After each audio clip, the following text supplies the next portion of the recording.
C'est ça qui s'est développé ainsi. Aujourd'hui, et pendant les prochaines émissions, je vous parlerai de la Bible.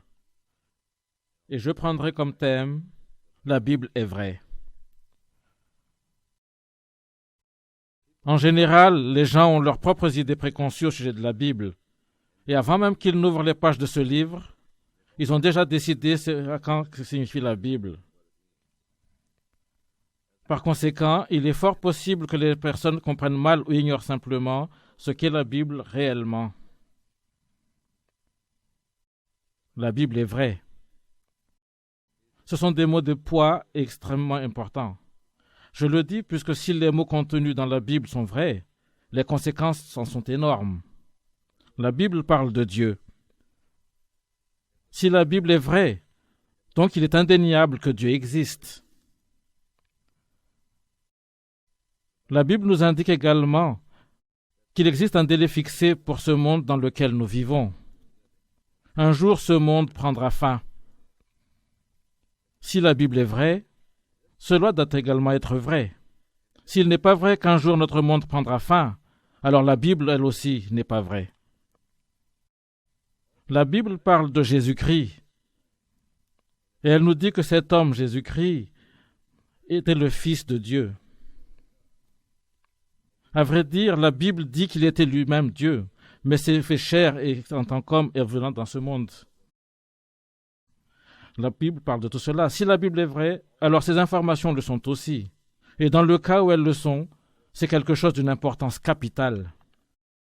Jésus-Christ était venu dans ce monde à la fois en tant que Dieu et en tant que Fils de Dieu. Il a vécu dans ce monde pendant quelques années, puis il est parti, et grâce à ce qu'il a accompli dans ce monde, l'Évangile a été prêché et les gens ont reçu le salut. Mais si tout ceci est faux, alors cette Bible que nous lisons ainsi que ces évangiles que nous prêchons sont également faux. Ils ne sont rien qu'un paquet de mensonges sans signification. Toutes les religions sont vides et sans signification. La Bible parle de toutes sortes de choses qui demandent notre attention. Elle parle par exemple du paradis. On nous dit qu'il y a un autre monde qui nous attend dans l'avenir, le paradis éternel, qui n'a absolument rien à voir avec ce monde. Mais la Bible nous parle également de l'enfer comme étant un autre aspect de cet éternel avenir. Par rapport au paradis, on nous dit que l'enfer est un endroit où le péché sera jugé et où les hommes devront payer les conséquences de leurs péchés. Tout ceci est également enregistré dans la Bible. Ainsi, il s'avère que la Bible contienne la vérité et qu'elle soit un livre contenant des faits réels. L'enfer, par conséquent, est un fait réel. C'est l'un des nombreux sujets que nous devons étudier. En outre, la Bible indique clairement que la mort ne signifie pas la fin de la vie de l'homme. Nous serons encore ressuscités après notre mort. La Bible parle de la résurrection de l'homme. La Bible dit que nous serons encore ramenés à la vie après la mort. Si c'est vrai, alors quand la vie que vous menez maintenant en ce monde prendra fin, cela ne signifiera pas que votre existence prendra aussi fin. Il y a encore le futur éternel où nous devrons faire face au paradis éternel ou à l'enfer éternel. Il est nécessaire de considérer cette question. Ne pensez-vous pas qu'elle est vraiment importante?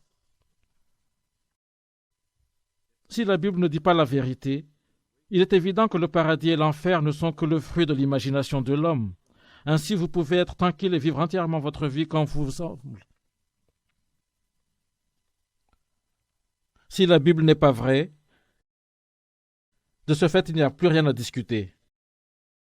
Mais si tout ce que la Bible dit est en fait vrai, surgira alors un énorme problème. Aussi avais-je l'intention de profiter de chacune de ces émissions pour examiner ce problème. Nous allons examiner la Bible de près pour nous assurer que dans quelle mesure la Bible est vraie ou fausse selon le cas.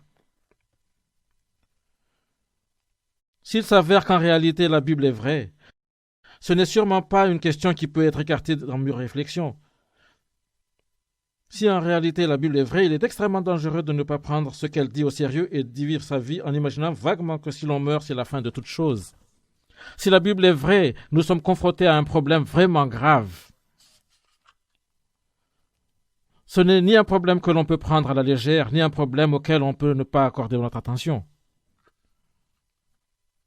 Ainsi, pendant cette conférence, je vais minutieusement examiner ce sujet en particulier d'un point de vue historique afin d'établir la véracité de la Bible. Je vais également examiner quelques faits scientifiques. Je ne prétends pas être un scientifique, mais j'ai lu un certain nombre de livres et j'ai fait beaucoup de recherches sur la science comme elle est liée à la Bible. Afin d'établir la véracité de la Bible, elle doit être examinée d'un point de vue historique, scientifique et entre autres prophétique. Bon nombre de gens considèrent simplement la Bible comme un livre d'écriture sacrée sur la religion. Presque toutes les religions ont leur écriture sacrée.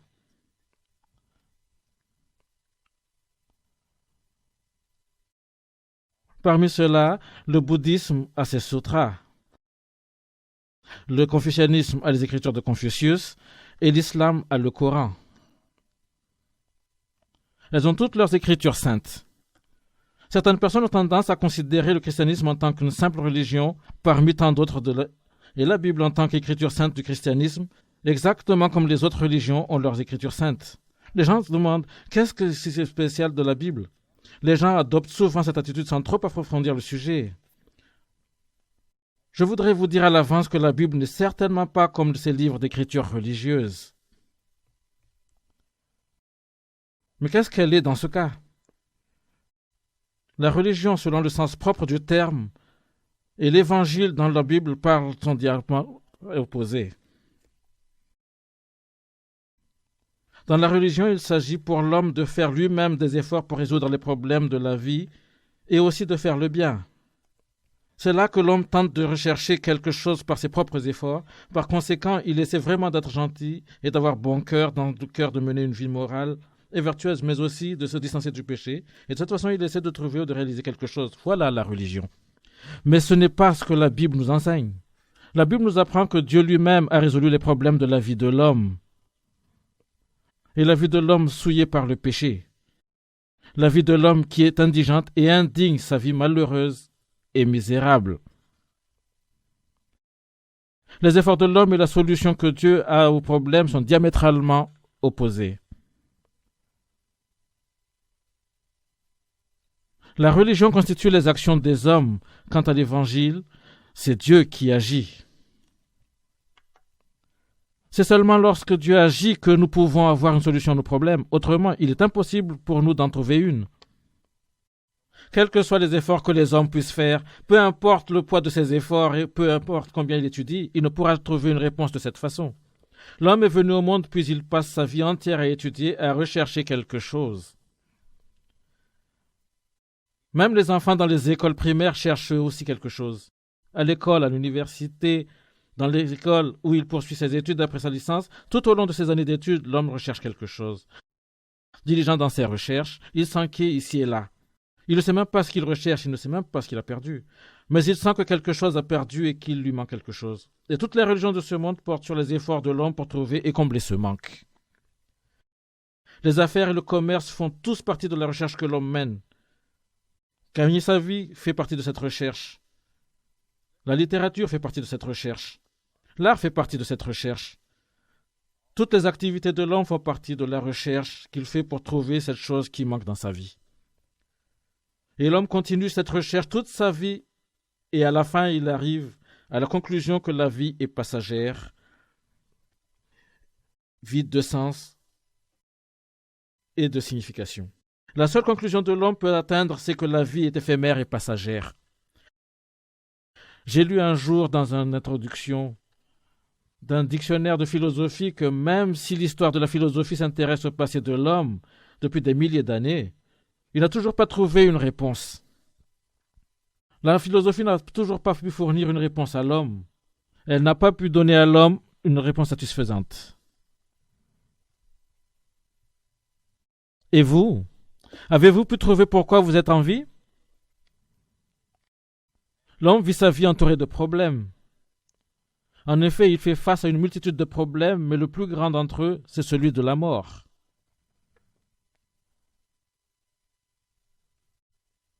Comme l'homme ne peut pas résoudre le problème de la mort, il se résigne simplement à son destin. Il pense que la mort est inévitable et qu'il n'y a rien qu'il puisse faire, alors ça ne lui sert à rien d'y penser. Le parcours de l'homme à travers la vie ressemble à un parcours long d'une corde se trouvant au-dessus du sol. Il pourrait glisser à tout moment et en mourir. L'homme vit sa vie entière dans une crainte constante de la mort. Si le problème de la mort n'est pas résolu, il ne peut y avoir aucune signification à l'existence de l'homme, pas la moindre signification. Il se peut que je meure demain. Quel est donc le sens de l'intérêt de ma vie aujourd'hui? N'existe-t-il pas des personnes qui adoptent cette attitude-là? Supposons qu'un homme tente de marcher devant un chien méchant qui semble être endormi. Le chien dort et l'homme essaie de passer devant cet animal sans le réveiller. Ce serait-il impossible, n'est-ce pas, de passer devant ce chien sans le réveiller?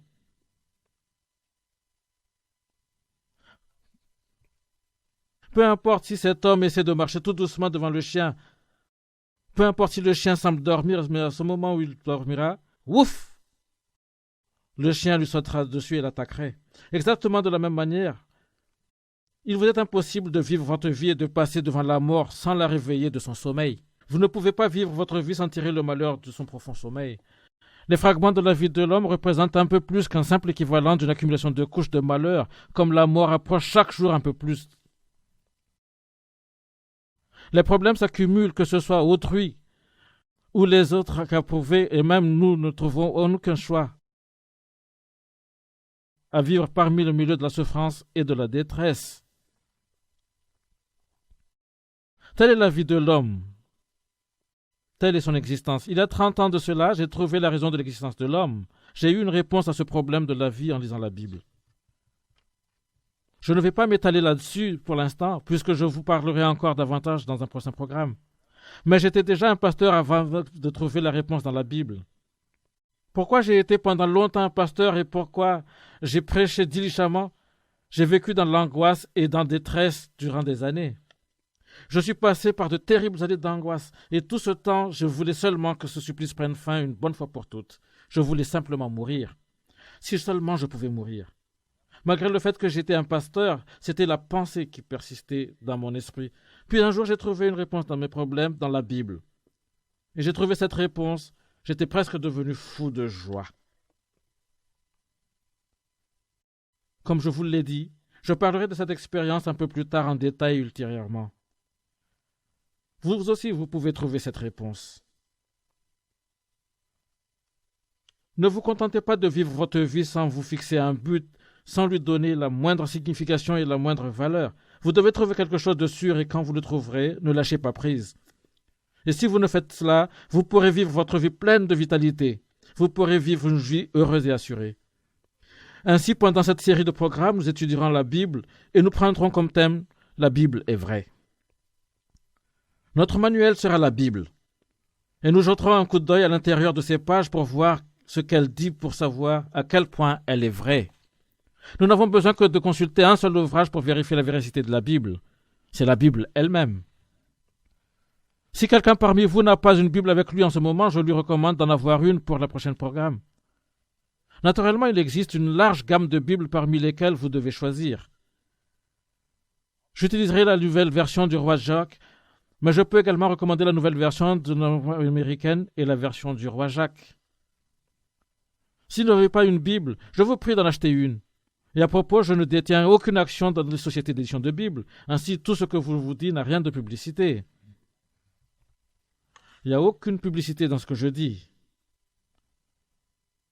Alors cette conférence s'intitulera « La Bible est vraie ».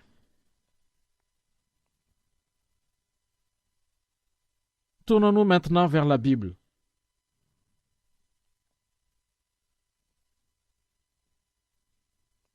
Dans le deuxième épître de Timothée, chapitre 3.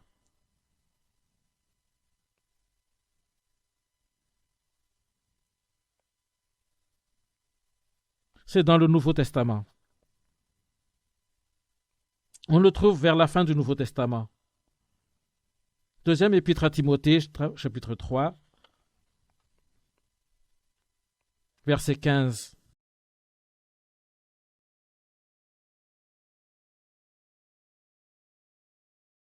Deuxième épître à Timothée, chapitre 3, verset 15. Oui, tu connais les livres saints depuis ton enfance, ils sont capables de te donner la sagesse. Cette sagesse conduit au salut quand on croit à Jésus-Christ. Observez ce qui est dit ici. Pourquoi lisons-nous la Bible? Il est dit ici que la Bible peut nous rendre sages afin que nous ayons le salut par la foi qui est en Jésus-Christ. C'est-à-dire, nous lisons la Bible afin de recevoir le salut. Maintenant, tournons-nous vers le chapitre 5 de l'Évangile selon Jean, dans le Nouveau Testament. L'Évangile selon Jean, chapitre 5.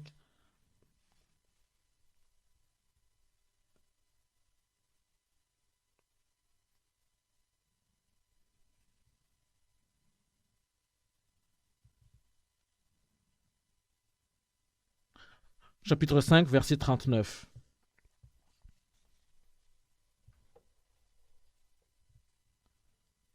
Vous sondez les Écritures parce que vous pensez avoir en elles la vie éternelle. Ce sont ces livres qui rendent témoignage de moi. Ce sont les mots de Jésus. Ainsi, moi se réfère ici à Jésus lui-même. Vous sondez les Écritures parce que vous pensez avoir en elles la vie éternelle. Sonder signifie étudier, n'est-ce pas? Vous étudiez les Écritures afin de recevoir la vie éternelle. C'est ce que dit ce verset. Ainsi, supposant qu'en réalité la Bible est vraie, nous pouvons recevoir le salut ou la vie éternelle grâce aux mots que contiennent les pages de cette Bible. Vous vous demandez peut-être qu'est-ce qu'on entendrait par salut ou vie éternelle. Mais au fur et à mesure que nous étudions la Bible ensemble, vous allez découvrir ce à quoi ces mots correspondent. Je pense qu'il est également possible que vous puissiez même trouver le salut au cours de notre étude biblique. C'est pourquoi il est extrêmement important d'étudier la Bible de cette façon. Quand nous faisons une conférence, nous n'essayons pas de créer une atmosphère d'excitation ou d'émotion. Nous ne faisons aucune cérémonie grandiose.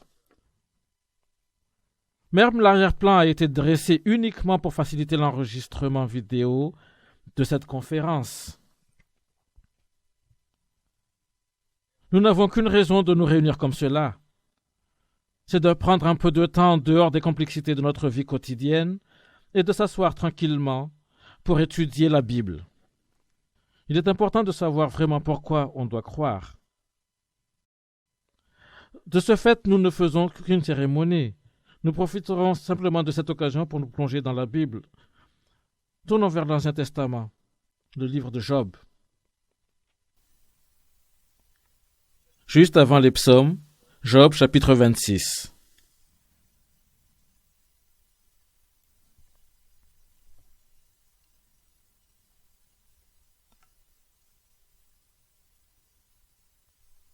Job chapitre 26.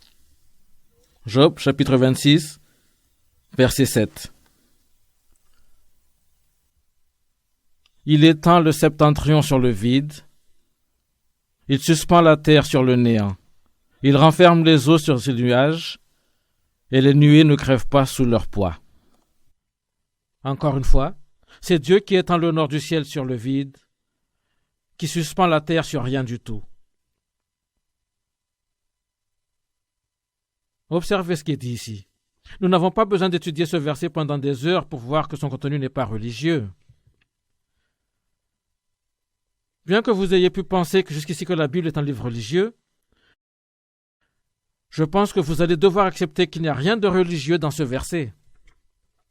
C'est Dieu qui étend le nord du ciel sur le vide, qui suspend la terre sur rien du tout. Ce ne sont pas du tout des mots religieux. Galilée a vécu il y a environ 300 ans, et c'était un homme qui a osé proclamer autre chose que la théorie admise de son époque. En conséquence, il a été sévèrement puni. À cause de sa position, il a été jugé devant l'Inquisition à Rome et fut ordonné de se rétracter. Et il a réellement cédé et rétracté. Il avait préconisé la théorie de Copernic, une théorie démontrant que la Terre tourne sur elle-même autour du Soleil, contredisant les idées de son époque. Il fut alors accusé d'hérésie et fut jugé devant l'Inquisition. On lui a dit que s'il acceptait de retirer sa proclamation affirmant que la Terre tourne autour du Soleil, il serait pardonné. Il n'était peut-être pas prêt à sacrifier sa vie sur ce point, et il s'est tout de même rétracté. Cependant, en quittant la cour de la salle d'audience, il dit que bien que s'il serait rétracté, le fait sera que la Terre tourne autour du Soleil. Les réclamations de Galilée étaient scientifiques, n'est-ce pas? Les liens entre la science et la Bible sont à présent clairs. Ce livre de Job a été enregistré il y a environ 3000 ans. Ce livre est plus ancien enregistré dans la Bible. C'est vraiment un vieux livre. Dans sa disposition actuelle, la Bible commence par le livre de la Genèse.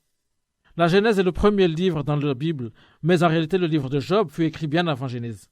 Ce livre de Job était le tout premier livre de la Bible à être écrit. Il fut écrit bien longtemps avant les découvertes de la science moderne, alors qu'il est dit ici « suspend la terre sur rien du tout ». Et le livre de Job indique également « c'est Dieu qui étend le nord du ciel sur le vide, qui suspend la terre sur rien du tout ». Qu'est-ce que vous croyez que cela peut bien vous dire? J'ai ici avec moi un article que je voudrais vous montrer. Il a été publié dans le New York Times du vendredi 2 octobre 1981.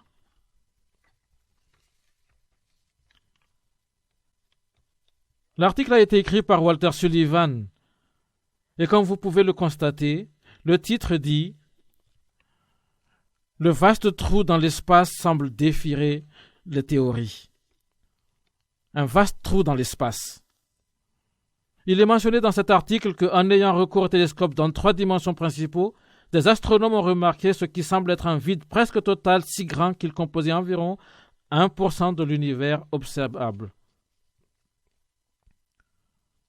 On estime que le soi-disant trou dans l'espace est de 300 millions d'années-lumière de large et qu'il se trouve au-delà des étoiles de la Grande Ourse. En d'autres termes, dans les cieux nordiques. Il y a un endroit presque totalement dépourvu d'étoiles dans le secteur nordique de l'univers. Et ce secteur est approximativement de 300 millions d'années-lumière de large. Maintenant, la lumière voyage à une vitesse de 186 000 miles par seconde. Et une année-lumière est évidemment une distance parcourue vers la lumière en un an. Ce secteur vide des cieux nordiques, paraît-il, s'étend sur 300 millions d'années-lumière de largeur. Ceci a été découvert par des astronautes dans les observatoires en Amérique et fut publié en 1981, il y a un peu plus de 10 ans. Or, il y a déjà environ 3000 ans que la Bible annonçait que c'est Dieu qui étend le nord du ciel sur le vide, qui suspend la terre sur rien du tout. N'est-ce pas une indication que la Bible n'est pas un ouvrage religieux, mais plutôt un livre de faits réels? Les scientifiques commencent seulement maintenant à découvrir par eux-mêmes les faits que la Bible a rapportés il y a 3000 ans.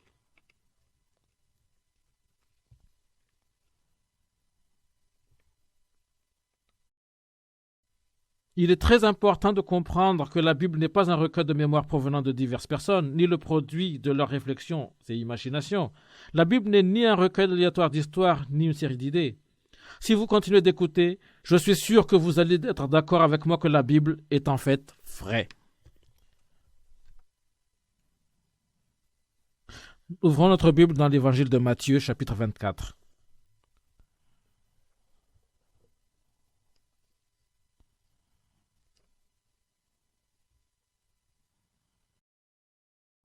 C'est le premier livre du Nouveau Testament.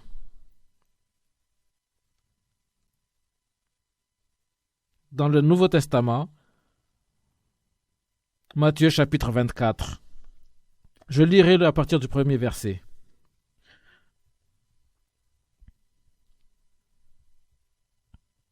Jésus sort du temple et il s'en va. Alors ses disciples s'approchent de lui pour lui montrer les bâtiments du temple. Jésus leur dit, « Vous voyez tout cela? Je vous le dis, c'est la vérité. Ici, il ne restera pas une seule pierre sur une autre. Tout sera détruit. » Jésus s'assoit sur le mont des Oliviers. Ses disciples s'approchent. Ils sont seuls avec lui et lui demandent, « Dis-nous, qu'est-ce que cela va arriver? Comment allons-nous savoir que c'est le moment de ta venue et de la fin du monde? »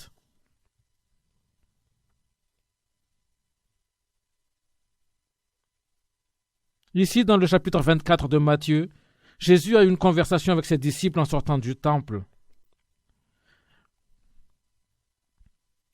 Le temple des Juifs se trouvait à Jérusalem, la capitale d'Israël aujourd'hui. Du temps de Jésus, c'était un temple magnifique.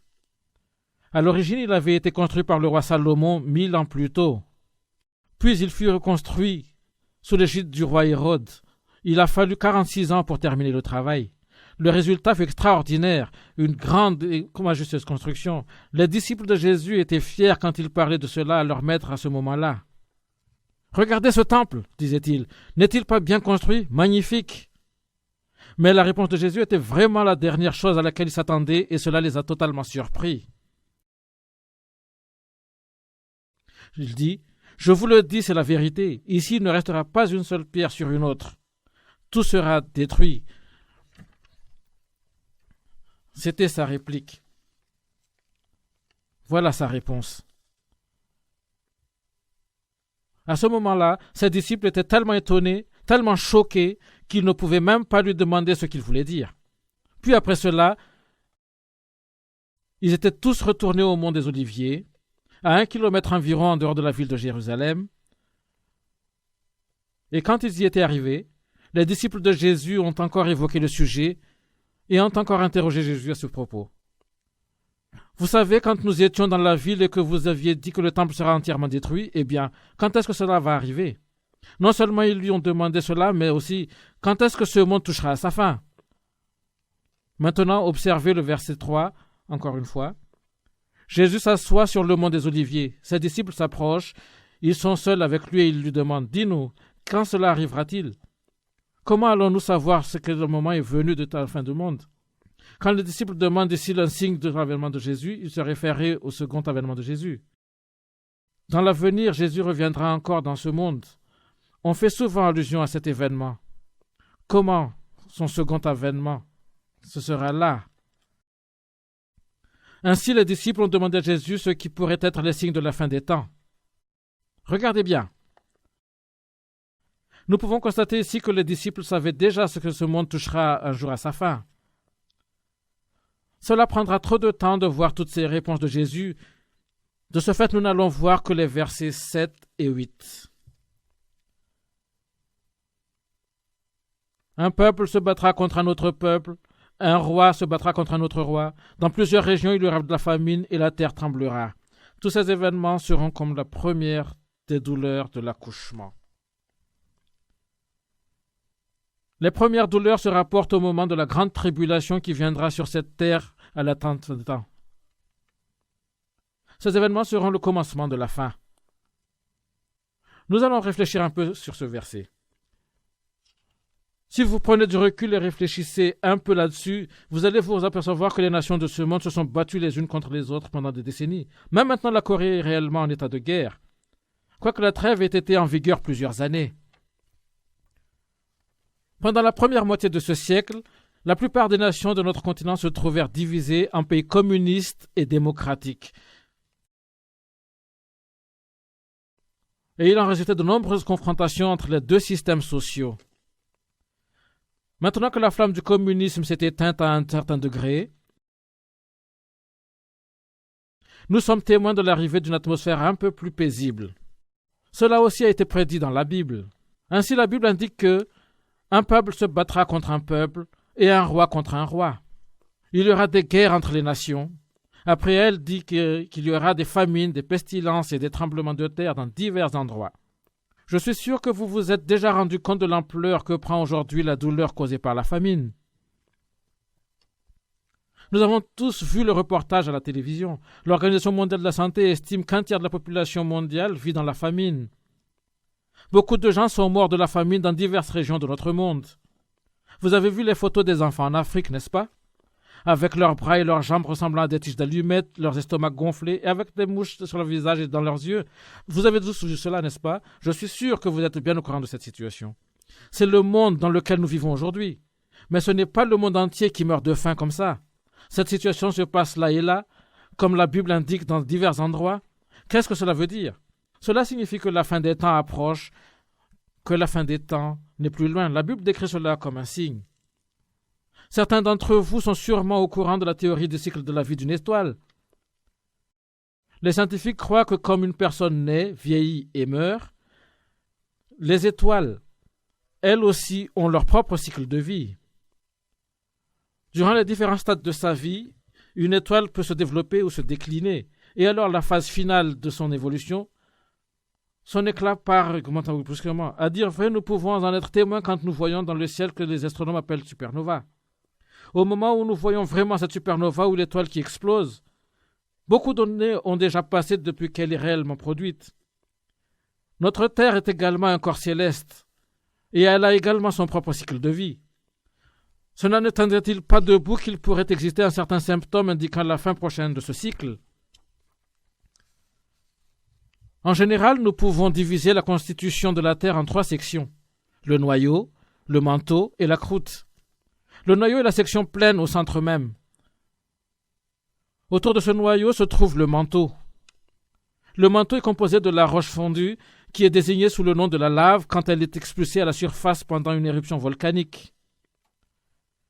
Nous avons tous vu les vidéos sur la lave.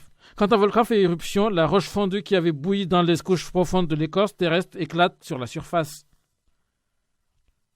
Cette roche fondue en ébullition éclate en dehors de la surface de la Terre.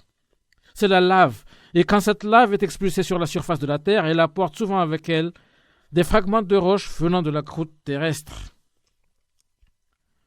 La croûte est la 3e section qui constitue la Terre, et elle est composée d'une série de secteurs relativement minces appelés plaques tectoniques.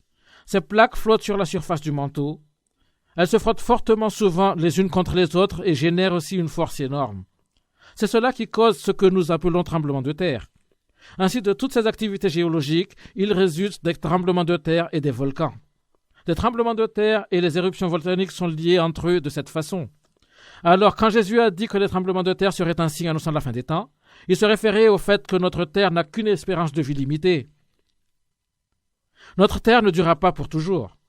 Exactement comme les personnes vieillissent, notre terre vieillit elle aussi. Naturellement, l'apparence de notre terre vieillit également à cause de divers problèmes écologiques tels que la pollution. Mais tandis que ce processus de vieillissement continue à l'extérieur, l'activité croissante de tremblements de terre que nous vivons est elle-même une indication que notre terre elle-même s'approche de la fin de son cycle de vie. Ainsi, cette terre prendra fin un jour. Vous n'avez jamais peut-être pensé à ce problème auparavant, et vous avez toujours imaginé que notre terre existerait toujours, et qu'elle durerait à jamais. Mais notre terre n'est pas éternelle. Elle n'est vraiment pas éternelle. Et ce fait a été également enregistré dans la Bible que nous lisons. Allez dans le livre d'Ésaïe dans l'Ancien Testament.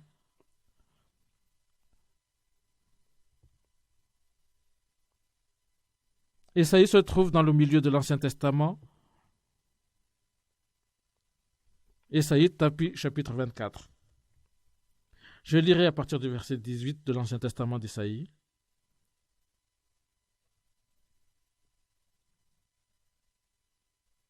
Il vaudrait mieux la lire en totalité. Chapitre 24. Je lirai à partir du chapitre 18. Chapitre 24.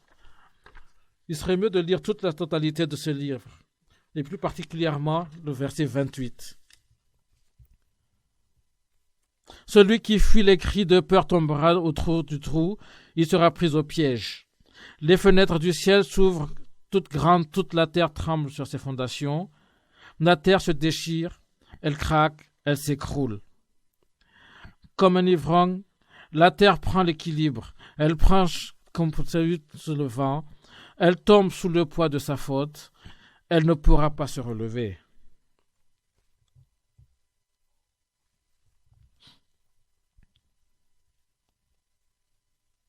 Regardez un peu ces versets, plus particulièrement le verset 19, il est dit que la terre se déchire. Pourquoi la terre se déchire-t-elle? Sans aucun doute, un jour, ce monde touchera à sa fin.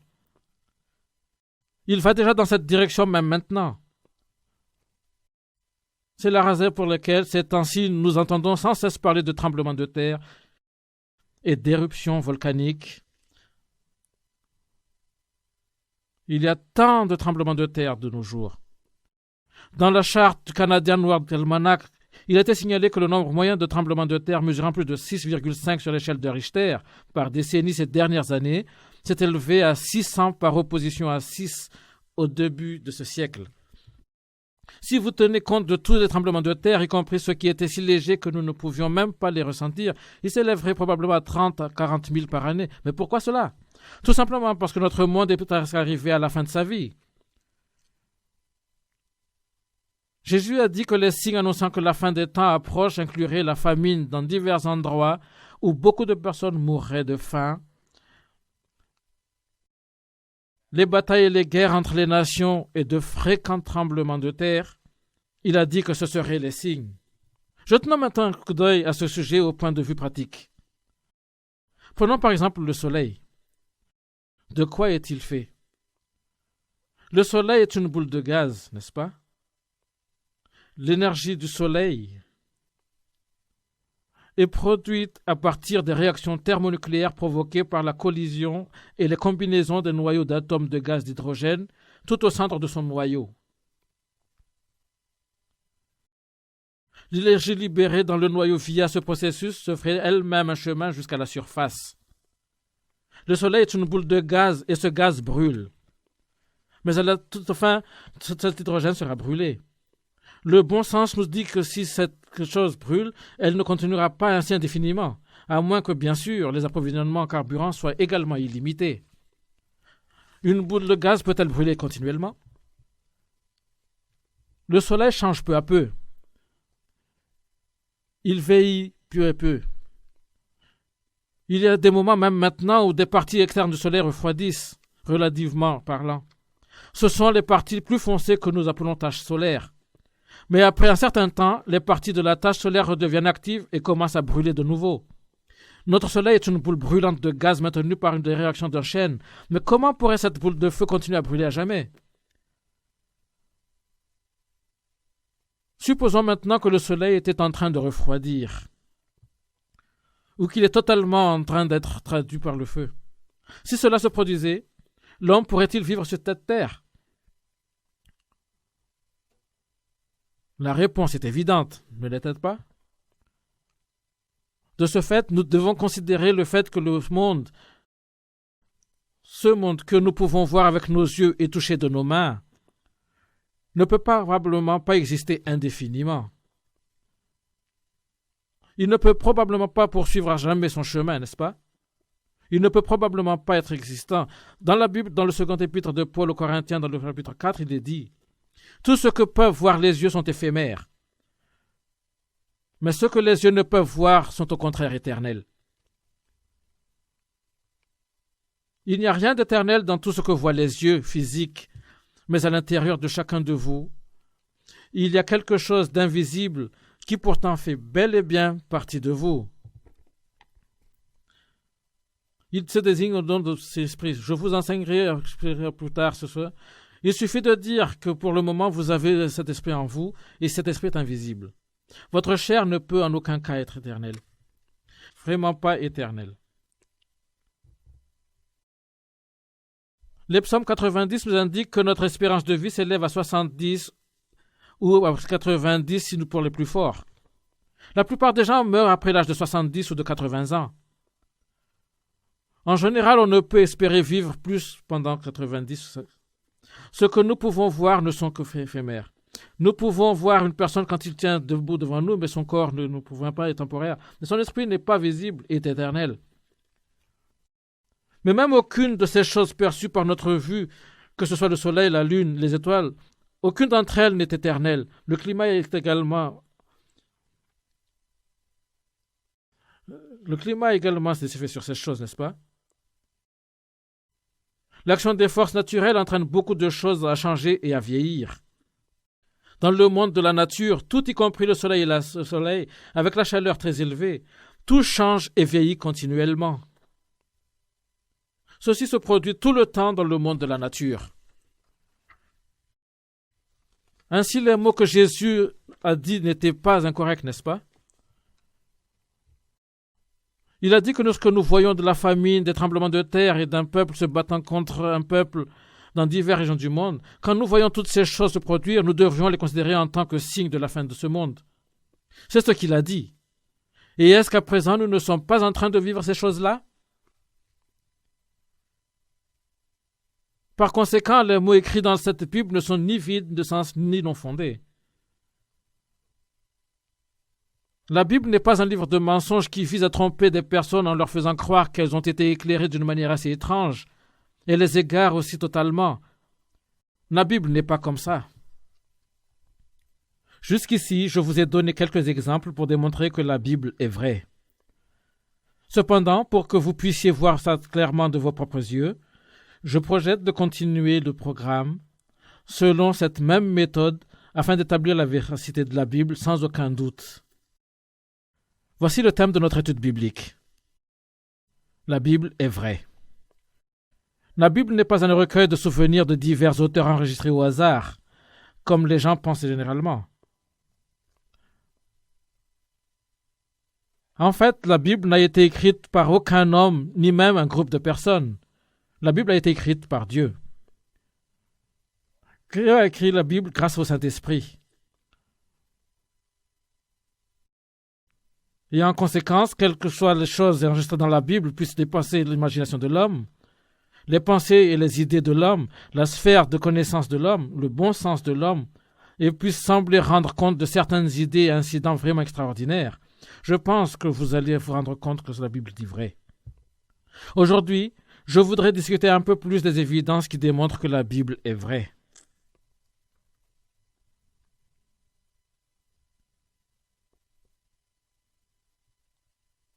Au début de cette série de programmes, j'ai précisé que la Bible parle de Dieu et qu'il nous dit que Dieu a créé ce monde.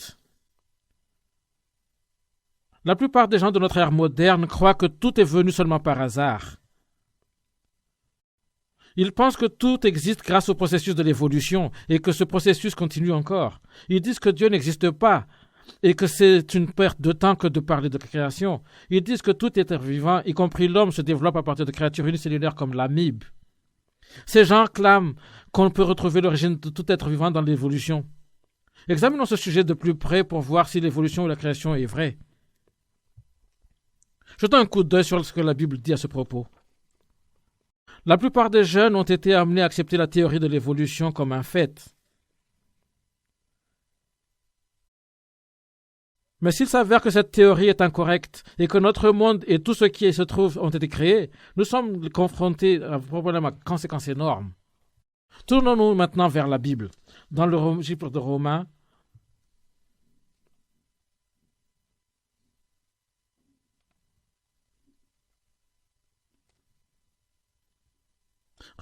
chapitre 1er,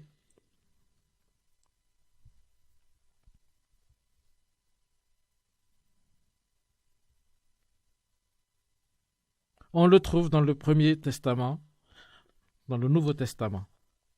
Le Nouveau Testament commence par les 4 livres de l'Évangile, puis vient le livre des Actes des Apôtres, et enfin la lettre aux Romains. Romains, chapitre 1er, versets 18 à 20. Du haut du ciel, Dieu montre sa colère parce que les êtres humains sont pécheurs et parce qu'ils font le mal. Par leurs mauvaises actions, ils empêchent la vérité d'agir. Oui, ce qu'on a à connaître de Dieu est clair pour eux, parce que Dieu les a éclairés. La puissance sans limite de Dieu et ce qu'il a d'eux sont des réalités qu'on ne voit pas. Mais depuis la création du monde, l'intelligence peut les connaître à travers ce qu'il a fait. Les êtres humains sont donc sans excuse. Il est dit ici que Dieu montre sa colère. La colère de Dieu est révélée. Pour être un peu plus simple, cela veut dire que le jugement horrible que porte Dieu sur le péché est révélé. Et ce péché est le péché de ne pas croire en Dieu. La terrible colère de Dieu est révélée contre ceux qui revendiquent que Dieu n'existe pas. C'est ce que signifie ce verset. Je pense que vous allez vous rendre compte que la plupart des gens qui prétendent être intelligents, membres éduqués de la société, ne croient pas en Dieu. La raison pour laquelle ils ne croient pas, c'est parce qu'ils pensent qu'ils sont plus intelligents que Dieu. Avec la confiance excessive en eux-mêmes, ils demandent « Où est Dieu ?» Ils nient complètement Dieu et ne croient pas en lui. Ils se considèrent comme étant bien plus intelligents que Dieu. Vous ne trouvez pas que c'est une attitude plutôt idiote de nier l'existence de Dieu? De telles personnes ignorent à quel point c'est un énorme péché de ne pas croire en Dieu et de le nier complètement.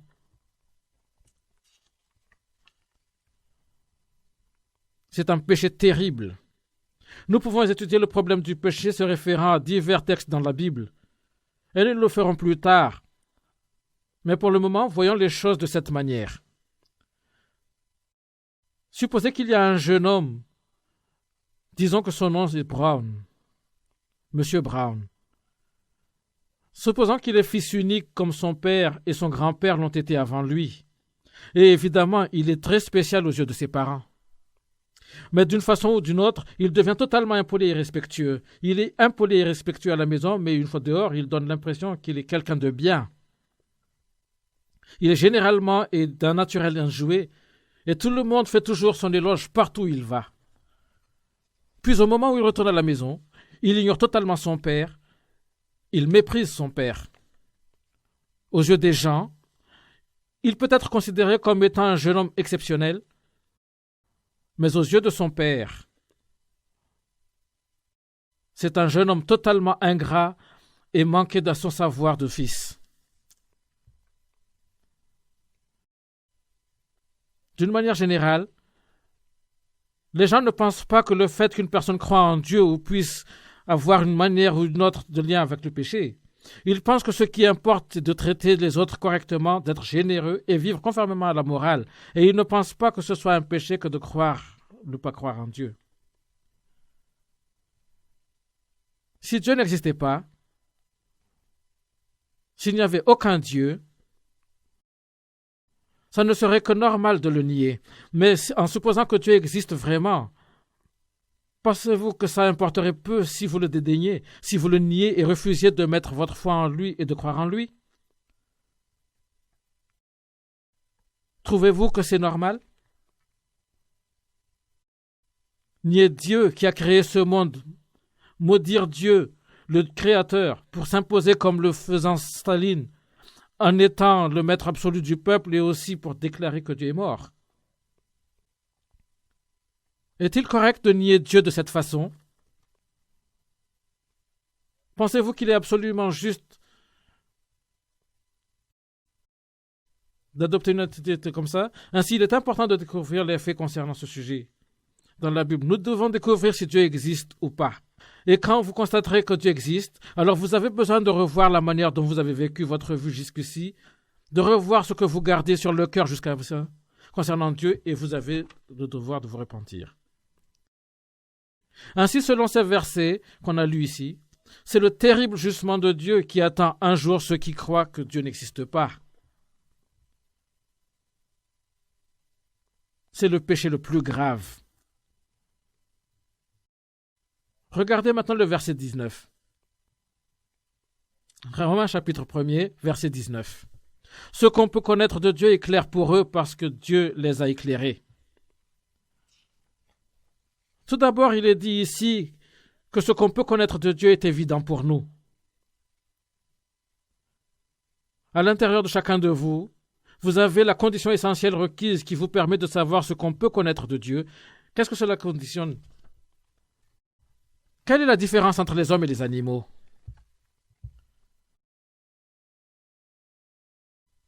Premièrement, les animaux n'ont aucune forme de religion. Je pense que personne ne dira le contraire. Seuls les hommes ont des religions. Seuls les hommes peuvent tenir une discussion raisonnable et conforme à la morale. Seuls les hommes parlent de la religion. Et pourquoi? Les animaux n'examinent pas de tels sujets en aucun cas, mais il y a quelque chose chez l'homme que l'on ne pourra pas avoir chez les animaux. Et savez-vous ce que c'est? C'est ce qu'on entend par esprit. L'homme a un esprit. Les religions s'intéressent toutes à leur manière aux activités de l'esprit. Les activités de l'esprit. La religion s'intéresse aux activités de l'esprit. C'est pourquoi la religion existe uniquement dans le monde des êtres humains. Voyons maintenant ce que la Bible dit au sujet de l'existence ou non de Dieu d'un esprit à l'intérieur de l'homme. Comment pouvons-nous voir et savoir que l'homme a un esprit? Ma famille a l'habitude d'avoir un petit chien qui était à peine plus grand que le poing d'un homme. Si je ne me trompe pas, le nom du chien était Lisa. Quelqu'un l'avait offert et il a déjà eu en ce moment le nom qu'il avait. Il avait de longs poils qui couvraient ses yeux, alors quand il regardait les gens, il devait s'efforcer de voir à travers ses poils. Chaque fois que nous avions la visite, dès que les visiteurs franchissaient le portail, Lisa, ce petit chien, courait vers eux et commençait à renifler autour de leurs pieds.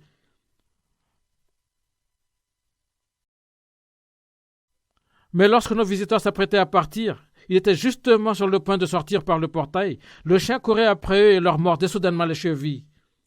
Nos visiteurs seraient complètement pris par surprise, mais quand ils se retournaient pour voir, ce petit futé de chien partait calmement comme si de rien n'était.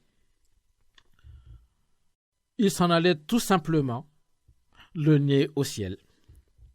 Comme si de rien n'était. Laissez-moi vous demander quelque chose. Qu'est-ce qui manquait, c'est ce chien? Qu'en pensez-vous? Il n'a aucune conscience. Aucune. Ce chien n'a aucune conscience. Quand un homme se fâche, il pourrait soulever son poing et il pourrait même frapper quelqu'un. Puis peut-être que la personne qui l'a frappé pousserait un cri de douleur et son œil commencerait à saigner. À ce moment-là, la conscience de la personne qui l'a frappé pourrait le ronger. Comment ai-je pu faire une chose pareille? J'ai vraiment dépassé les bornes. Et il regrette ce qu'il a fait. Il le regrette. De telles pensées sont l'activité de la conscience. Et l'activité de la conscience est le fruit de celle de l'esprit.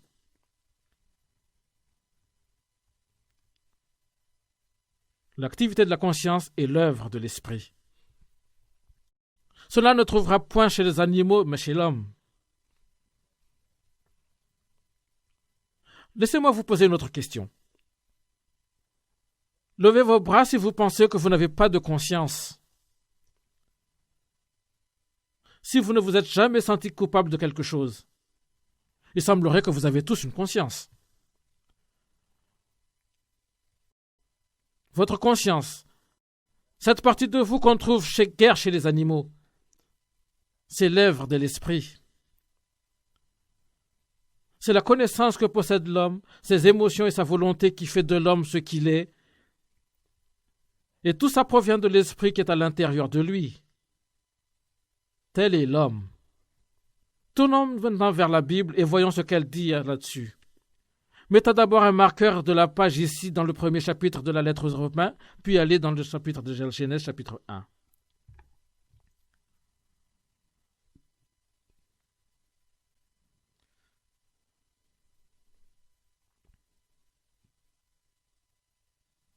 Genèse, chapitre 1, verset 27. Genèse, chapitre 1, verset 27. Lisons-le ensemble. Alors Dieu crée les humains à son image, et ils sont vraiment à l'image de Dieu. Il les créa hommes et femmes. Regardez bien ce verset. Quand Dieu avait créé tout ce qui se trouve dans les cieux et sur la terre, il a créé l'homme en dernier lieu. Et il a fait ça d'une manière un peu différente. Il est dit ici, alors Dieu crée les humains à son image, ils sont vraiment à l'image de Dieu. Il les créa hommes et femmes. C'est quoi l'image de Dieu? Si vous observez selon Jean, dans le chapitre 4, verset 24, vous allez voir qu'il est dit que Dieu est esprit, et celui qui adore Dieu doit l'adorer en esprit et en vérité. Dieu est donc esprit. Et puisque Dieu est esprit, il est invisible à nos yeux. Dieu n'a pas d'enveloppe charnelle comme l'homme. À quoi faisons-nous référence quand nous parlons de l'esprit de l'homme? L'esprit de l'homme. Dieu est esprit et l'esprit de l'homme a été créé comme l'esprit de Dieu. L'esprit de l'homme n'est pas Dieu lui-même. L'esprit de l'homme lui-même n'est pas Dieu. Cela signifie que l'homme a été créé avec un esprit qui ressemble à l'esprit de Dieu. De ce fait, étant donné que l'esprit à l'intérieur de l'homme a été créé à l'image de Dieu, L'homme possède la condition qui lui permet de reconnaître Dieu. C'est la raison pour laquelle l'homme peut comprendre le concept de l'être surnaturel, lequel il considère de la plupart des cas comme Dieu. Qu'est-ce que la religion? Toute religion se résume aux efforts que fait l'homme pour trouver Dieu. Toute religion est la recherche qu'effectue l'homme pour trouver Dieu. La raison pour laquelle l'homme recherche Dieu est parce que l'esprit de l'homme, qui a été à l'origine créé en l'image de Dieu, est devenu corrompu et s'est écarté de Dieu. L'esprit est devenu corrompu à cause du péché, alors les activités religieuses de l'homme sont toutes des efforts pour retrouver Dieu. Alors, comme je l'ai dit auparavant, l'homme est à la recherche de Dieu. Il existe chaque méthode qui pourrait lui fournir une réponse dans sa recherche de Dieu, cependant il ne le trouve jamais. Comment l'homme peut-il trouver Dieu? Mais l'évangile dont parle la Bible n'est autre que celui qui annonce les bonnes nouvelles, que Dieu lui-même est venu dans ce monde afin de retrouver les hommes pour lui-même. C'est là que se trouve la différence. L'homme ne peut pas trouver Dieu.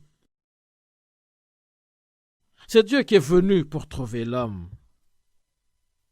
Donc il y a quelque chose à l'intérieur de l'homme qui est désigné sous le nom de son esprit. Et cet esprit a le désir de trouver Dieu. Et ainsi nous voyons au Romains chapitre 1er, parce que ce qui peut être connu au sujet de Dieu est manifeste dans eux, parce que Dieu leur a montré. C'est l'esprit à l'intérieur de l'homme qui fait qu'ils connaissent Dieu. Les animaux n'ont pas cela. Aucun animal et aucune plante n'ont la condition essentielle prérequise qui leur permet de connaître Dieu. C'est parce qu'ils n'ont aucun esprit. Pensez à vous-même pendant un instant. Qu'est-ce que vous en science ne vous ennuie pas de temps en temps? Pourquoi croyez-vous que c'est là le cas? Chaque péché, quoi qu'il soit, chaque péché concerne Dieu. Puisque Dieu est esprit, quand vous commettez un péché, un problème surgit entre votre esprit et Dieu, qui est esprit. C'est la cause du tourment dans votre conscience.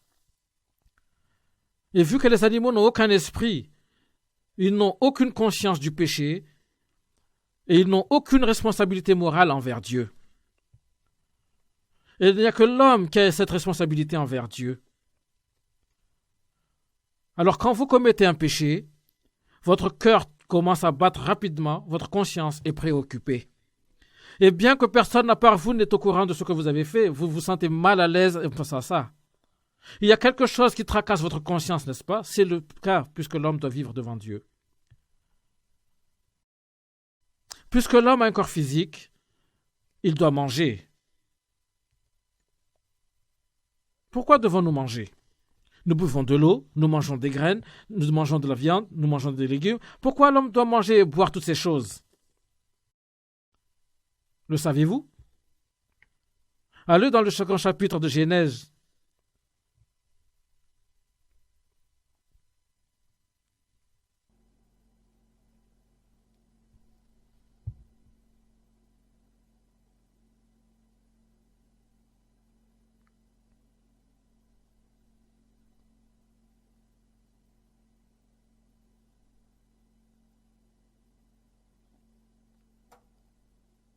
Genèse chapitre 2, verset 7.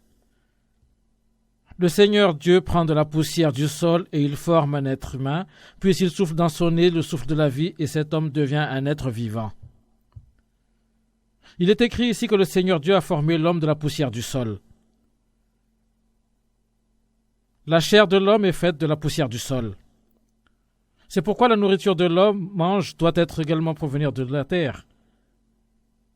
Pourquoi les graines poussent-elles de la terre? La poussière de la poussière est la base de l'enveloppe charnelle de l'homme. La poussière de la terre est la base de l'enveloppe charnelle de l'homme. Alors la nourriture que nous mangeons provient également de la terre. L'eau que nous buvons vient de la terre. Les légumes poussent sur le sol. La viande provient de la poussière de la terre. Les médicaments proviennent de la terre. Toutes ces choses proviennent de la terre. Et pourquoi cela? C'est ainsi que la chair de l'homme est faite à partir de la poussière du sol. Qu'est-ce qui se passe alors quand la personne perd la vie? Sa chair retourne à la poussière. Les cendres aux cendres, la poussière à la poussière. Quand nous mourrons, notre chair retournera à la poussière. C'est le destin qui attend notre chair, mais il y a un problème là-dessus. Les gens ont faim, mais supposons qu'un homme a très faim. Il meurt pratiquement de faim, puis une personne débarque et lui donne tellement de nourriture qu'il peut manger à satiété.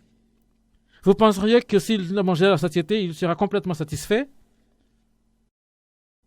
Il serait totalement satisfait, manquerait de rien, et très heureux?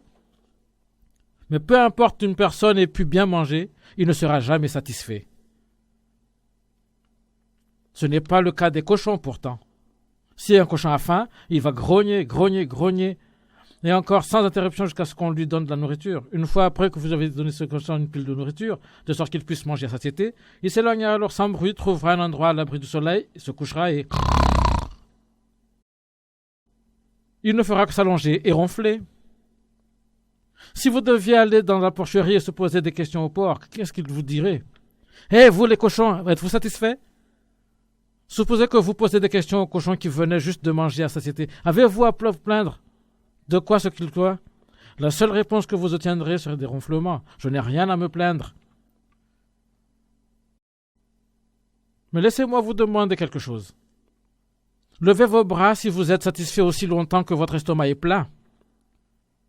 Si mon estomac est plein, je suis satisfait. Personne? Vous savez peut-être que je vous aurais insulté si vous aviez levé les bras.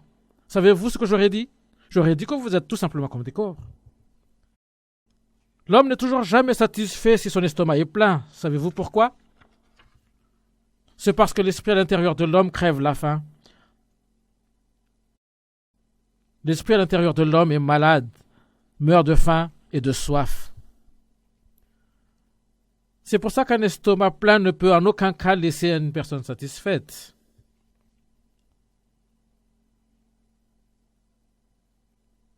La raison pour laquelle l'homme n'est pas satisfait, que les réalités de sa vie ne correspondent pas à ses idéaux. L'homme se pelotonne dans un fauteuil dans le confort de sa propre maison, et quand il s'adosse au fauteuil, il s'engage dans toutes sortes de vaines fantaisies. Le fait d'y penser l'absorbe complètement. Mais lorsqu'il s'assoit confortablement dans sa maison, quelque sorte de chanson lui vient à l'esprit. Oh, donnez-moi une maison où est le buffle, où jouent les cerfs et les antilopes. Même lorsqu'une personne n'est pas loin de chez lui, même s'il vit dans le confort de sa propre maison, il se mettra à chanter des chansons comme « La maison dans la prairie ». Voilà comment est l'homme. C'est pourquoi ça. Il est comme ça par l'esprit de l'homme, à l'intérieur de l'homme, a quitté sa maison natale. Même s'il est corporellement à la maison, son corps est loin de sa maison. Nous faisons alors allusion au voyage de l'homme à travers la vie. L'homme est un vagabond. Telle est la vie de l'homme. Ainsi, chaque être humain a en lui tous ses idéaux élevés. Si vous demandez à un garçon qui fréquente l'école primaire ce qu'il veut devenir quand il sera grand, il dira probablement « Je voudrais être président » ou bien « Je voudrais être un savant ». C'est vraiment bien pour les enfants d'avoir des rêves pareils, n'est-ce pas? Je voudrais être président. Je voudrais être un savant. Un de mes grands-petits-enfants vit avec moi dans ma maison et une fois, quand il était petit, je lui ai demandé ce qu'il voudrait être quand il sera grand. Naturellement, maintenant, il a changé d'avis, mais en ce temps-là, il a dit qu'il voulait travailler en tant que portier. Il voulait être portier. Il pensait que ça serait vraiment bien d'être portier et de mettre ces chapeaux élégants qu'ils ont. Il a dit qu'il serait portier. Il a bien sûr des ambitions différentes maintenant, mais en tout cas, c'est ce qu'il voulait quand il était plus jeune. Les gens ont des rêves. Les chiens, les porcs et d'autres animaux n'ont aucun rêve. Ils n'ont pas d'idéaux. Comment se fait-il que l'homme a des rêves? Les rêves sont les pensées de l'esprit à l'intérieur de l'homme. L'esprit à l'intérieur de l'homme cherche sincèrement ce qu'il y a le plus haut, le plus parfait et le plus désirable. Ce n'est pas l'enveloppe charnelle de l'homme. Il se trouve au plus profond de l'homme. Mais ces idéaux, ces rêves que l'homme a ne correspondent pas aux réalités de sa vie. Quand le moment du festival coréen du partage de l'avant-poche, un moment où les familles se réunissent tous les jours, ces gens qui ont quitté la patrie nord pendant la guerre coréenne vont jusqu'à la frontière le long du 38e parallèle et regardent vers le nord. Remplis de désirs ardents dans leur cœur, ils regardent fixement le nord à travers la frontière, les larmes roulant sur leurs joues. Et pourquoi agissent-ils ainsi? Ça exprime le désir ardent au fond de leur cœur de retourner dans leur parti. S'ils avaient des ailes, ils voleraient à travers la frontière, mais leurs conditions physiques actuelles ne leur permettent pas de le faire. Leurs idéaux ne se marient pas avec la réalité de leur situation. Vous avez probablement aussi vos propres idéaux. Telle est la vie des hommes. Certains imaginent l'homme idéal ou la femme idéale qu'ils veulent épouser quand la star de cinéma ou comme le héros d'un roman. Mais ils ne parviennent jamais à trouver une telle personne. Il y a un homme que je ne connais très bien qui est exactement comme ça. Il a 3 ans plus que moi et n'est pas encore marié. Savez-vous pourquoi il ne s'est jamais marié? Puisqu'il a une image ferme d'une femme idéale dans un roman qu'il avait lu et avait jamais pu trouver en elle la femme. La situation actuelle de l'homme ne correspond pas à ses idéaux. Mais d'où proviennent donc ces idéaux? D'où viennent-ils? Ils viennent de l'esprit qui est en vous. Ils proviennent de votre esprit. Mais si vous pouvez vous rendre compte de la vérité contenue dans la Bible, vous pourrez alors atteindre vos idéaux. Dans Jean chapitre 8, chapitre 32, il est écrit que « Vous connaîtrez la vérité, et la vérité vous rendra libre. » C'est-à-dire, vous réaliserez vos idéaux. Puisque l'esprit de l'homme a été créé en l'image de Dieu, la nourriture qui convient à l'esprit est la vérité qui vient de Dieu. Une fois que vous réalisez la vérité, vous serez satisfait. La vérité est la nourriture spirituelle. Notre chair a besoin de la nourriture venant de la terre, tandis que l'esprit est totalement satisfait quand il réalise la vérité qui vient de Dieu. Tel est l'homme.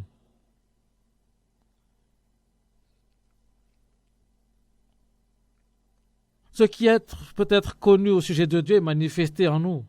Si nous l'avons en nous, pourquoi ne connaissez-vous pas Dieu dans ce cas? C'est là le problème, ça c'est le péché. Si vous recherchez Dieu, vous pouvez le trouver. Dans ce cas, pourquoi ne le connaissez-vous pas? Allons voir la lettre aux Romains, Romains chapitre 1er, verset 20. Romains chapitre 1er, verset 20.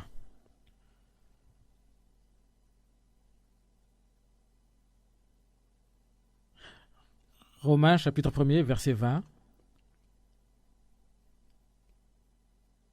La puissance sans limite de Dieu et ce qu'il est lui-même sont des réalités qu'on ne voit pas. Mais depuis la création du monde, l'intelligence peut les connaître à travers ce qu'il a fait. Les êtres humains sont donc sans excuse. Dans notre dernière étude de la Bible, nous avons examiné le facteur subjectif qui nous permet de connaître Dieu. C'est dire l'esprit de l'intérieur de l'homme qui est mentionné dans le verset 19 de ce chapitre. Maintenant, nous nous tournerons vers le facteur objectif qui nous permet de connaître Dieu. Le verset dit que depuis la création du monde, l'intelligence peut connaître ces réalités qu'on ne voit pas, c'est-à-dire l'attribut invisible de Dieu, sa puissance sans limite et ce qu'il est lui-même. La puissance de Dieu et la nature divine de Dieu. La puissance éternelle et la divinité de Dieu sont invisibles, ce qui rend difficile pour nous de le trouver. Mais il dit également que les réalités qu'on ne voit pas peuvent être connues à travers ce que Dieu a fait. Les êtres humains sont donc sans excuse. Nous sommes donc sans excuse. La puissance invisible et la nature divine de Dieu sont clairement révélées dans toutes les choses qu'il a faites. C'est ce qu'il est dit ici. Qu'est-ce que ça veut dire? Derrière moi, il a une photo. Mais supposons que c'est un tableau. Quand un artiste peint un tableau, il est très rare que les gens qui vont regarder plus tard cette œuvre aient vraiment vu au travail cet artiste. Aucun d'entre nous n'a observé les grands artistes comme Van Gogh, Renoir, Michel-Ange ou Monet pendant qu'ils faisaient leur chef-d'œuvre. Mais même si nous ne connaissons pas l'artiste personnellement, nous pouvons savoir quel genre de personne il est en observant soigneusement l'œuvre finie. Le caractère de l'artiste est révélé dans sa peinture. Les pensées et les idées de l'artiste sont révélées dans sa peinture. Le caractère de l'artiste, les pensées, les idées et les intérêts de l'artiste peuvent être vus dans chacun de ses œuvres d'art. Ceci s'applique aussi aux romans et à toute autre forme d'art. Il en est de même pour Dieu, il est un artiste. Dieu est l'artiste qui a créé tout ce qui se trouve dans les cieux et sur la terre. Il est le Seigneur de la création qui a créé tous ceux qui sont dans les cieux et sur la terre. Mais ce Dieu est invisible à nos yeux biologiques. La nature divine de Dieu est invisible et sa puissance est également invisible. Mais l'œuvre de Dieu est révélée dans tout ce qui existe dans l'univers, sa création. Si vous examinez soigneusement ce qui se trouve dans l'univers, vous pourrez connaître la nature divine et la puissance de Dieu. Alors orientons notre étude de la Bible dans la direction suivante. C'est le Nouveau Testament dans Hébreux, chapitre 11, verset 3. Chapitre 3 dans le Nouveau Testament. Hébreux, chapitre 11, verset 3. Nous croyons en Dieu et comprenons que sa parole a créé le monde. Ainsi, les choses qu'on voit ont été faites à partir de choses qu'on ne voit pas.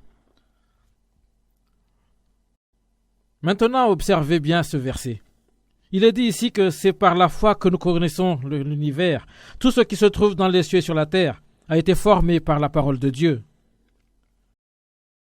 Si vous regardez, il est écrit ici que Dieu a créé ce monde par ses mots. Quand j'étais jeune, j'ai commencé à étudier la Bible quand j'étais encore très petit. Puisque j'ai vu le jour dans une famille chrétienne, on m'a initié à la lecture de la Bible. Et quand j'ai lu ce qui est écrit sur la création et sur la manière dont Dieu a créé le monde par ses mots, comme je n'étais qu'un petit garçon, je me disais « Super !» Je pensais que Dieu n'avait qu'à dire le signal et le soleil se mit en place. Et puis un autre signal et la terre apparut soudainement. Puis Dieu avait ordonné à toutes les étoiles d'apparaître et voilà qu'elles sont là. C'est ce que je crus, puisque j'étais si jeune. Mais plus tard, en grandissant, j'ai commencé à me poser des questions. Est-ce vraiment comme ça qu'il s'y est pris? Terre, apparaît, et la terre est apparue. C'est comme cela? Soleil, apparaît, et le soleil s'est précipité d'exister. C'était comme ça? Est-ce possible? Peu à peu, vu que mes capacités de raisonner ont commencé à se développer, j'ai trouvé que je ne pourrais pas comprendre. C'est ainsi que c'est passé. Au fait, je me suis vraiment cassé la tête à cause de ce problème. Pendant très longtemps, je prolongeais mes leçons en me posant des questions à savoir si Dieu a vraiment créé ce monde. Et puis plus tard, avant d'avoir mon diplôme dans une université théologique, j'ai réussi à considérer la question d'un point de vue théorique abstrait. Mais après que j'ai reçu le salut, j'ai pu trouver des explications en ce qui concerne ce problème. Qu'est-ce que la Bible sous-entend quand elle dit que Dieu a créé ce monde par ses mots? Allez à la lettre des Hébreux, chapitre 1er. Hébreux, chapitre 1er. Hébreux, chapitre 1er. Hébreux, chapitre 1er, verset 3. Lisons ensemble.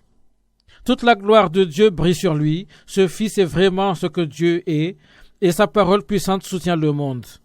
Il a lavé les êtres humains de leurs péchés, puis il s'est assis dans les cieux à la droite de Dieu du Très-Puissant. Prenons juste une partie de ce verset. Il dit que sa parole puissante soutient le monde. Dieu soutient le monde par sa parole puissante. Regardez ça. C'est un marqueur. Si je laisse tomber ce marqueur et l'attrape ensuite dans ma main, elle restera dans ma main. Qu'est-ce qui le tient ici? Nous pouvons dire que ma main le tient, mais ne pouvez pas très bien voir cette table, alors j'utilise ma main à la place. Si le marqueur tombe sur la table, il restera là. Qu'est-ce qui le tient? C'est la pesanteur, n'est-ce pas? La pesanteur tient tout ce qui se trouve dans notre monde. Si la pesanteur soudain devait disparaître tout de suite, vous ne pourriez pas vous asseoir comme ça. Vous flotterez tous dans les airs. Ce bâtiment s'écroulerait également en morceaux. L'univers tout entier se dégrégerait, se changerait en un désordre total. C'est ce qui se produirait si la pesanteur devait soudainement disparaître. C'est grâce à la loi de la pesanteur que l'ordre est maintenu dans notre monde actuel. C'est la pesanteur qui nous permet de nous asseoir tranquillement sur une chaise. La pesanteur nous permet de construire des maisons. Tous les systèmes et tout l'ordre dans notre monde sont maintenus par la force de la pesanteur. C'est la pesanteur qui soutient toutes les choses, mais ici dans la Bible il est écrit que sa parole puissante soutient le monde. Qu'est-ce que c'est alors? C'est quoi la parole de Dieu? C'est la loi de la nature. La loi de la nature est le mot de Dieu. Chaque pays possède sa forme d'assemblée nationale. Mais que font ces assemblées? Ils se ressemblent et après beaucoup de discussions, ils établissent les lois du pays et ces lois maintiennent l'ordre dans une nation. C'est la vérité, n'est-ce pas? Ces lois soutiennent tous les systèmes du pays. Sans ces lois, il y aurait un chaos total. Telles sont les lois concernant la vie des hommes. Mais les lois de la nature, sont le mot de Dieu. La parole de Dieu présente deux aspects. L'une part, c'est la loi de la nature, et d'autre part, c'est la loi de l'esprit. Comme j'ai dit auparavant, vous connaîtrez la vérité et la vérité vous rendra libre. C'est la loi de l'esprit. Une fois qu'une personne réalise la vérité, il se soumet à cette loi et remet de l'ordre dans les chaos de son esprit.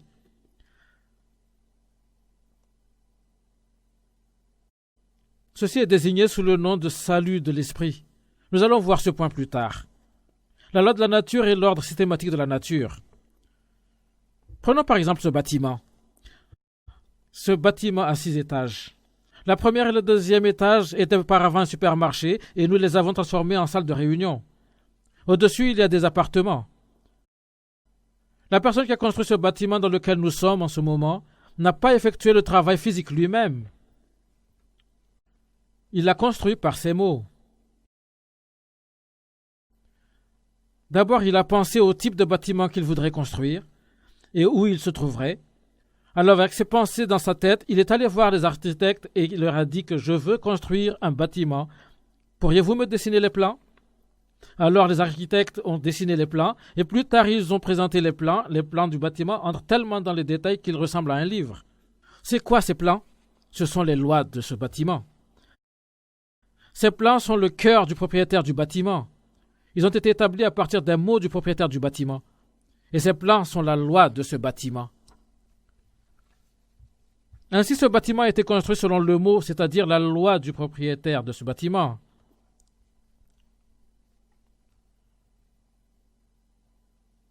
Que sous-entend alors la Bible en disant que Dieu a créé le monde à partir de sa parole? Allez dans les psaumes 119. Dans l'Ancien Testament,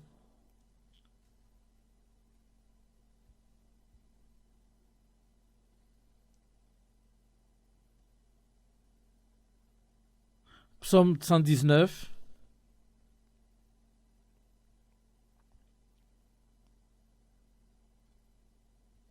psaume 119, verset 89. Verset 89. Seigneur, dans le ciel, ta parole est fixée pour toujours. Savez-vous ce que ça signifie? Cette ligne représente l'histoire de l'humanité.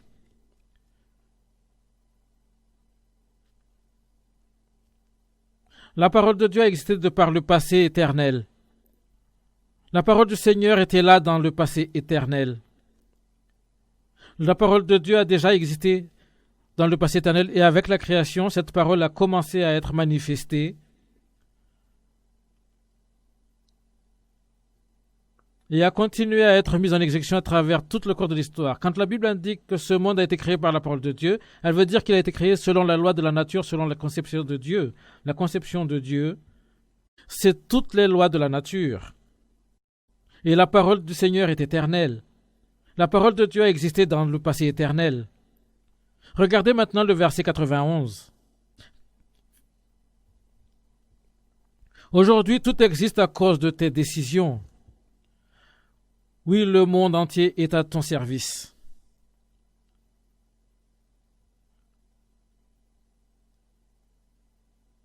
Qu'entend-on par décision? Savez-vous ce que sont les décisions? Les décisions sont des lois. Une décision est une loi ou une règle. Aujourd'hui, tout existe. Le mot tout signifie ici le ciel et la terre. Aujourd'hui, tout existe à cause de cette décision. Oui, le monde entier est à ton service. C'est-à-dire que tout se conforme aux lois de Dieu. Alors quand la Bible dit que Dieu a créé ce monde par sa parole, cela signifie qu'avant que ce monde existe, toutes les lois au sujet de ce monde ont existé chez Dieu.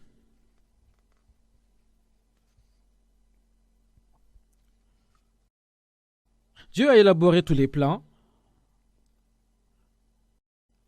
et un jour, la création a alors commencé. Comment tout a été créé alors? Chaque petite chose dans les cieux et sur la terre et sous la mer, tout ce qui se trouve sous les cieux ont été créés selon la loi de la nature. Ces choses ont toutes été créées selon des lois. Donc il n'y a pas le moindre incohérence ici. Tout a été créé par des lois parfaites. Et c'est pour ça que même maintenant, tout est soutenu par la parole de Dieu. Sa parole puissante soutient le monde. C'est-à-dire que des lois soutiennent ce monde. Qui est Dieu? Il est celui qui est la source de vérité. Dieu est également la source de toutes les lois de nature. Toutes les lois de la nature proviennent de Dieu.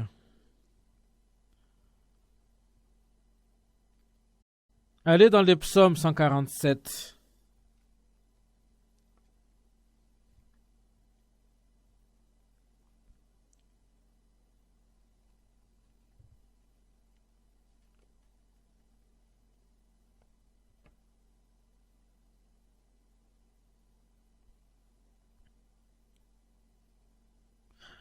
Verset 15.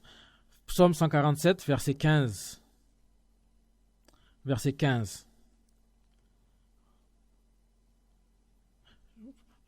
Psaume 147, de 15 à 18. Le Seigneur envoie ses ordres sur la terre et sa parole court aussitôt.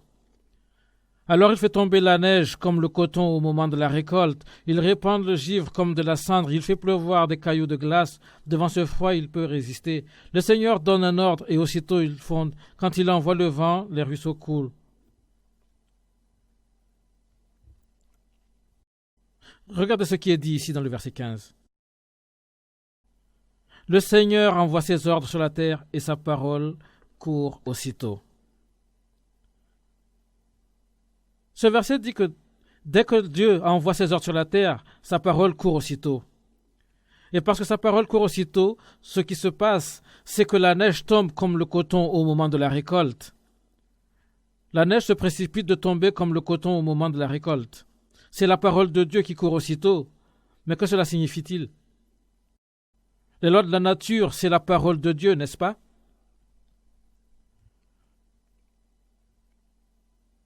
La neige ne tombe-t-elle pas selon les lois? La tombe obéit aux lois de la nature, n'est-ce pas? C'est ce que veut dire la Bible quand elle indique que sa parole court aussitôt. Quand il neige, c'est la parole de Dieu courant aussitôt. Regardez maintenant le verset qui suit, la fin du verset 16. Il répand le givre comme la cendre. Il fait pleuvoir des cailloux de glace. De ce froid, qui peut résister? La tombée de la grêle, le givre. Comment se produisent toutes ces choses? Elles se produisent toutes en façon des lois et de la nature et de la parole de Dieu qui court aussitôt. Elles se produisent selon le fonctionnement des lois de la nature. Ainsi, quand nous disons que Dieu a créé ce monde par sa parole, cela signifie qu'il a créé ce monde par des lois. Y a-t-il une faille dans cette logique? Pouvez-vous dire ce n'est pas vrai? Regardez maintenant le verset 18. Le Seigneur donne un ordre et aussitôt il fonde. Quand il envoie le vent, les ruisseaux coulent. En hiver, la terre se couvre de givre solide. Et alors Dieu donne des ordres au sol givré et les givres fondent. La terre se tourne sur elle-même en tournant autour du soleil. Et pendant qu'elle fait ceci, Jetez un coup d'œil ici. C'est le soleil. Quand la Terre tourne autour de lui, ça ressemble à ça. Ce secteur-ci est l'hémisphère méridional, mais pendant que la Terre continue son trajet autour du soleil comme ceci, puis tourne de ce côté-là, ça ressemble à ça, et voici le pôle Nord. Voici, c'est l'été. C'est ainsi que notre Terre se déplace également selon les lois, n'est-ce pas? Notre Terre se déplace selon des lois. Et à un moment, c'est l'été, et 6 mois plus tard, c'est l'hiver. Ceci se produit selon des lois, n'est-ce pas? Mais si vous observez ce que dit la Bible, elle dit « Le Seigneur donne un ordre et aussitôt il fonde ». Pendant que notre terre continue à tourner selon des lois, le givre fond quand le printemps arrive. Et après, la Bible dit aussi « Il envoie le vent et les ruisseaux coulent ». Quand vous écoutez les prévisions météorologiques, vous avez remarqué comment il parle toujours du vent. Et il parle des régions de basse pression et de haute pression. D'où vient le vent fort? Dans le livre de Jérémie, il est écrit que Dieu sort le vent de ses entrepôts. Où sont les entrepôts et où est le vent stocké? Ils sont autour de l'équateur. Quand le soleil reflète ses rayons dans l'océan, une énorme quantité d'eau s'évapore et s'envole dans les airs. Et c'est là que se forme le vent. Ce vent commence à se déplacer autour et par la suite, un vent fort peut se diriger vers le nord. Et pourquoi ce vent se dirige-t-il vers le nord? C'est parce que l'humidité est toujours conduite vers un endroit plus froid. Pourquoi nos fenêtres se couvrent-elles de givre en hiver? C'est parce que l'humidité dans la chambre veut se déplacer vers un endroit plus froid et elle est bloquée par les fenêtres. Ainsi, le vent ne surgit pas dans les régions froides. Il surgit autour de l'équateur et se déplace vers un endroit plus froid. Alors le vent se dirige vers le nord et amène les nuages avec lui. Et ici, en haut, dans le nord, c'est que l'eau s'est développée par sous forme de pluie. Et là, on donne de l'eau à la terre. Le Seigneur donne un ordre et aussi il fonde. Quand il envoie le vent, les ruisseaux coulent. C'est-à-dire, il fait en sorte qu'il pleuve. Pourquoi est-ce que ça se passe? C'est parce que Dieu a envoyé sa parole. Cela se passe grâce à la parole de Dieu. Quelle est la parole de Dieu dans ce cas? Ce sont les lois de la nature. Dieu est celui qui a créé ce monde en utilisant des lois minutieuses et élaborées.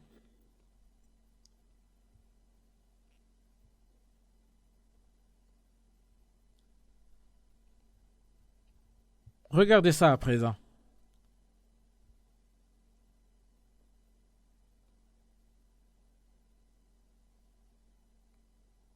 C'est un système.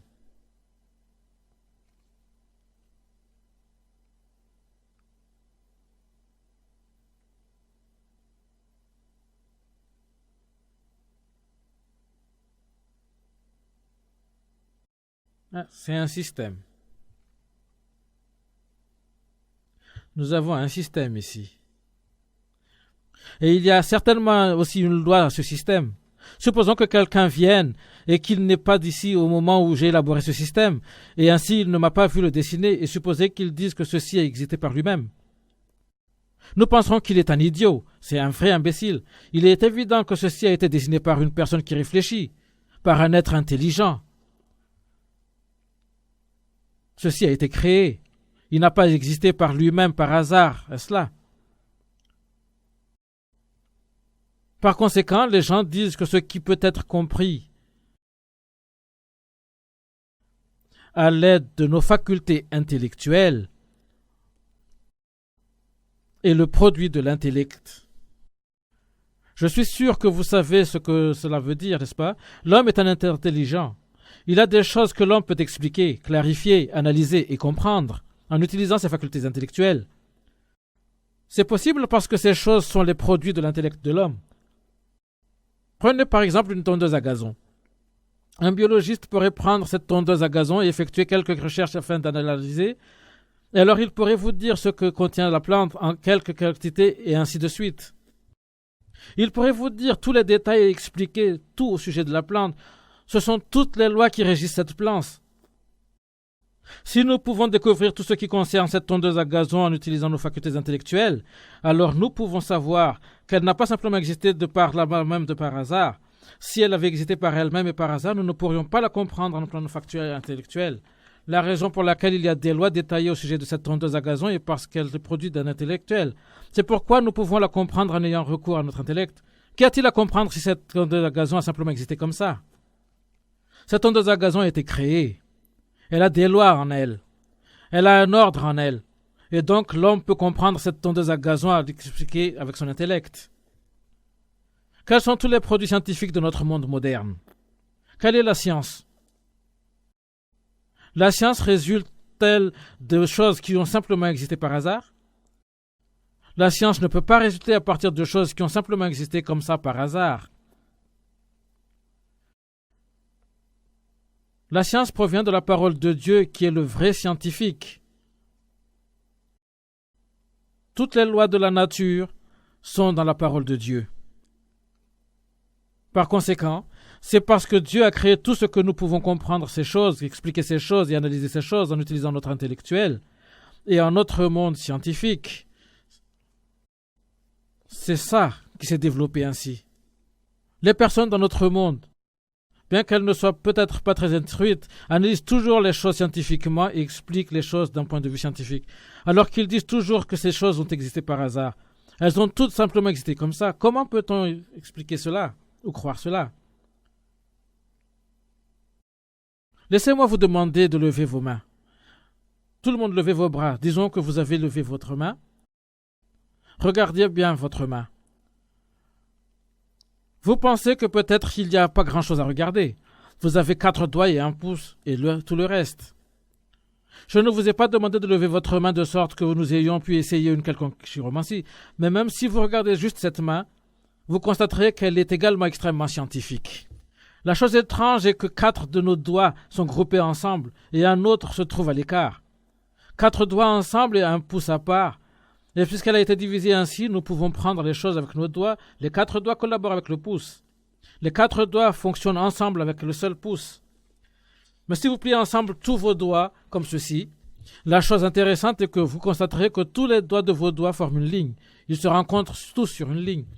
Jetez un coup d'œil à votre main. C'est une véritable baguette magique. Cette main nous donne du pain, de la nourriture, des biscuits. Elle nous fournit toutes sortes de choses. Cette main nous fournit toutes choses. Nos mains nous sont vraiment nécessaires. Si nous n'avions pas de mains, ça aurait été vraiment incommode pour nous. Ce n'est pas simplement nos mains qui ont été conçues avec un but. C'est pareil pour chaque partie de notre corps. Nos pieds ressemblent à quelque chose comme ceci, n'est-ce pas?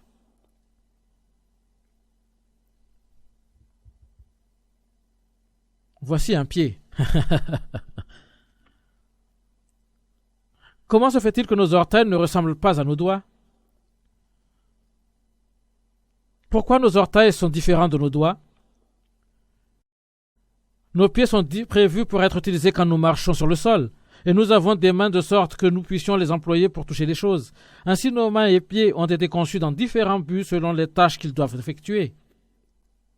Un jour, j'ai vu un homme dont le pied de orteil était absent. Il avait été découpé. Et parce qu'il n'a pas eu ce petit orteil, il était légèrement boiteux. Il boitait légèrement. Mais si son grand orteil avait été absent, il aurait considérablement boité. De ce fait, nous employons nos pieds pour marcher, courir et sauter. Et ces orteils ont leur rôle, avec leur capacité de se courber et se dresser vers le haut comme ceci. Nous avons alors des orteils de sorte que nous puissions marcher sur le sol. Nous avons des orteils de sorte que nous puissions courir et nous promener. C'est pour ça que ces orteils que nous avons à l'extrémité de nos pieds sont totalement différents de nos doigts. Pensez-vous que ceci n'est que le fruit du hasard? Vous pensez que ceci est arrivé par hasard? Comment une chose pareille peut-elle être le fruit du pur hasard? Il est important de se rendre compte que tout ce qui se trouve dans les cieux et sur la terre ont été créés par Dieu. Et il y a eu un but derrière cette création.